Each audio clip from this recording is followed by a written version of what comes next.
लेकिन उससे पहले आप मुझे ये बताइए, क्या आप कर्मों पर विश्वास करते हैं, अर्थात कर्म के नियम पर? तो देखिए, गरुड़ पुराण के 5वें अध्याय में एक वर्णन प्राप्त होता है। कैसा?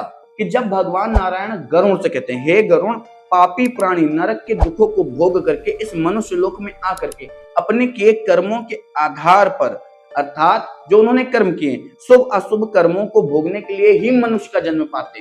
अर्थात जो ये मनुष्य का जन्म हुआ है, जो अपने पिछले जन्म, मतलब इससे पहले भी हमारे कई जन्म हुए, पशु पक्षी कीट पतंगा आलू भिंडी तरोई भूल भुलैया, मतलब भालू वालू, किसी भी रूप में, मतलब कई रूपों में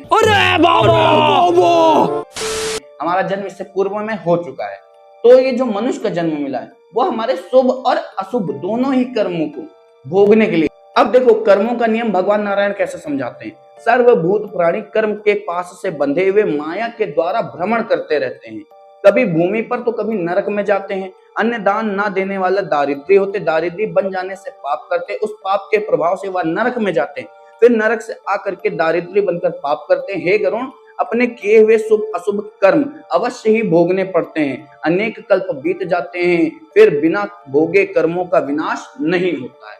अर्थात ये जो मनुष्य का जन्म है, ये अपने कर्मों से निवृत्त अर्थात फ्री होने के लिए मिला। मतलब जो भी शुभ अशुभ कर्म किए वो भोग लो, उसके बाद मुक्त हो जाओ, फ्री हो जाओ। तो ये रोचक जानकारी आपको कैसी लगी कमेंट में बताना। मिलते हैं वीडियो के नेक्स्ट पार्ट में, तब तक के लिए सभी भाइयों को राम राम।